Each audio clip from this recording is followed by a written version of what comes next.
Ireland का एक बंदा ब्रेंडन ग्रीन साउथ कोरिया की एक कंपनी ब्लू होल के साथ मिलकर एक डेस्कटॉप गेम बनाता है पबजी।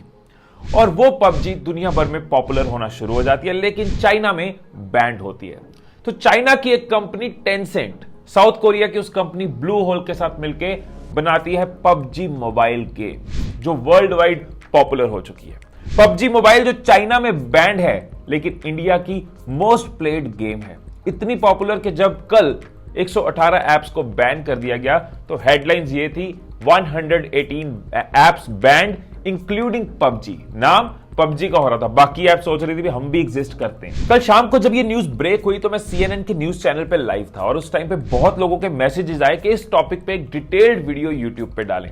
मैंने कहा मैं तो वीडियो डालूंगा, पहले आपसे पूछूंगा आपके क्या व्यूज हैं। मैंने इंस्टाग्राम पे एक स्टोरी डाली और आपसे पूछा कि इन ऐप्स के बैन को लेकर आपका क्या कहना है।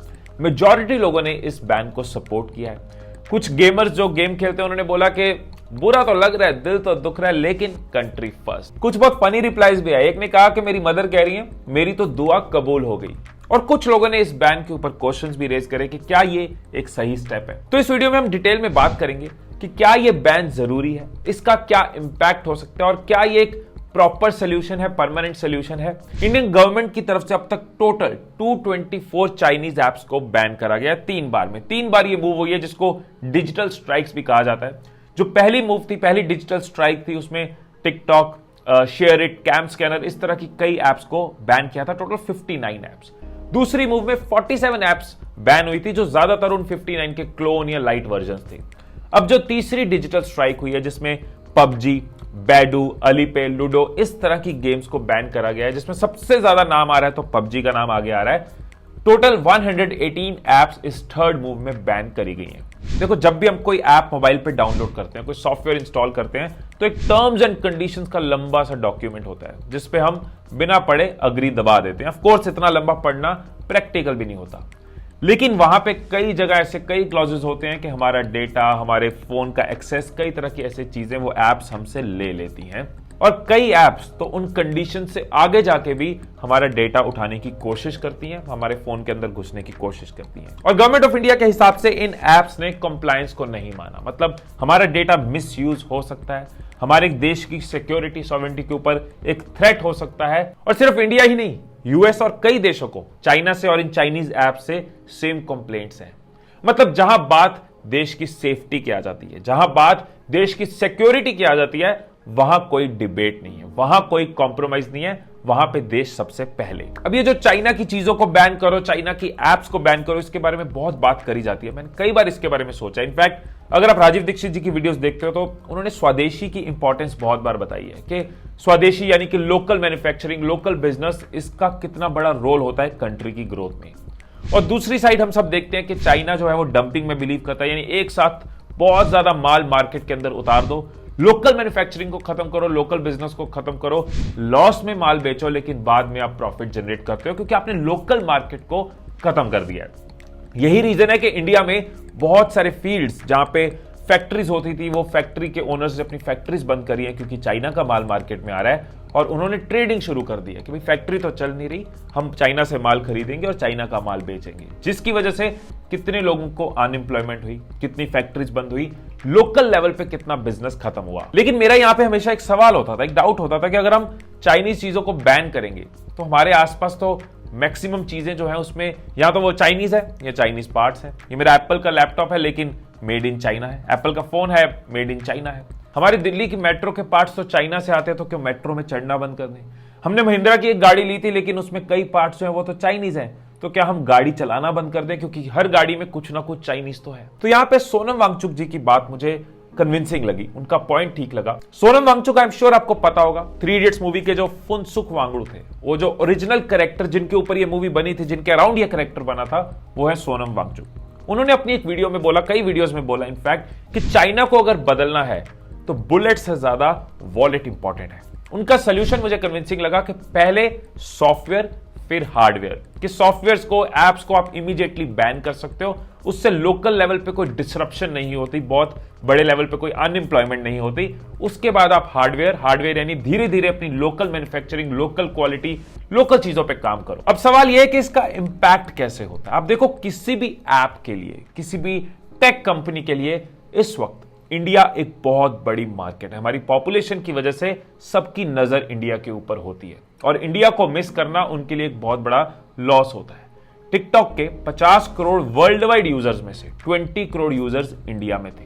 कैम स्कैनर के 10 करोड़ यूजर्स इंडिया में से थे। यूसी ब्राउजर के टोटल वर्ल्ड के यूजर्स 43 करोड़ और इंडिया के 13 करोड़। पबजी की बात करें तो वो इंडिया की टॉप रैंक गेम है, उनकी सबसे बड़ी मार्केट इंडिया है। 175 मिलियन यानी कि 17 crore downloads, 5 crore monthly active users PUBG के इंडिया के अंदर एंड कुछ रिपोर्ट्स के हिसाब से अराउंड 1.3 करोड़ डेली यूजर्स यानी 1 करोड़ से ज्यादा लोग हर रोज पबजी खेलते थे। अब कुछ लोगों का कहना है कि ये एप्स इंडिया में एक्टिव तो थी, लेकिन इनका रेवेन्यू कुछ खास इंडिया से नहीं आता था। जैसे पबजी का टोटल रेवेन्यू 3% 500 करोड़ इंडिया में से आता था। अब जब रेवेन्यू लॉस ज्यादा नहीं है तो क्या कोई मैसेज हम चाइना को भेज पा रहे हैं? यहां पे मैं आपको बता दूं कि इन कंपनीज की जो नजर थी वो इमीडिएट रेवेन्यू यानी आज क्या कमा रहे हैं इस पे नहीं थी, उनकी फ्यूचर के ऊपर थी।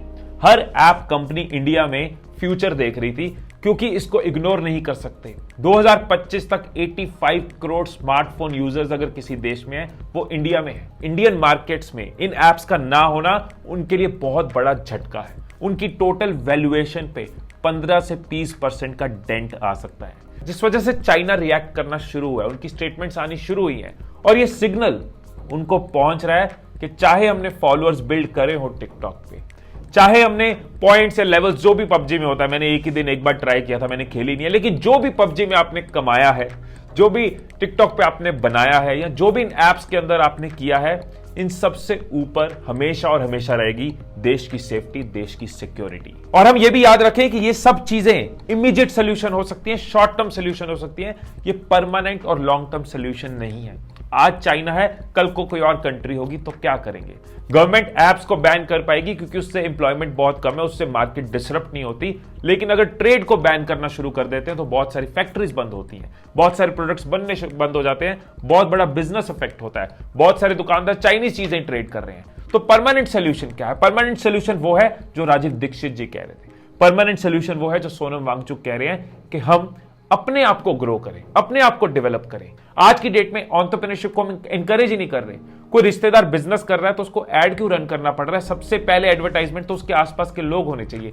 कितना आप अपने आसपास के बिजनेस को एनकरेज करते हो, कितना उनको सपोर्ट करते हो, कितना उनके बारे में दूसरों को बताते हो? कंपनीज में मैं देखता हूं कि मेजॉरिटी लोग काम करके राजी नहीं है। बॉस की वजह से काम हो रहा है, काम की वजह से काम नहीं हो रहा। स्टूडेंट्स पढ़ रहे हैं तो सिर्फ पढ़ाई के लिए पढ़ रहे हैं। ऐसी इमोशन क्यों नहीं है कि मेरी ये आज की पढ़ाई, मेरी ये आज की जॉब, मेरा ये आज का बिजनेस इतनी पावर रखता है कि कोई भी देश हमारी मार्केट को, हमारी ट्रेड को, हमारे रोजगार को, हमारी एम्प्लॉयमेंट को डिसरप्ट नहीं कर सकता, नुकसान नहीं कर सकता। पैसा कमाना है, सपने हैं, लेकिन मेजॉरिटी लोग हर रोज एक्शन नहीं ले रहे।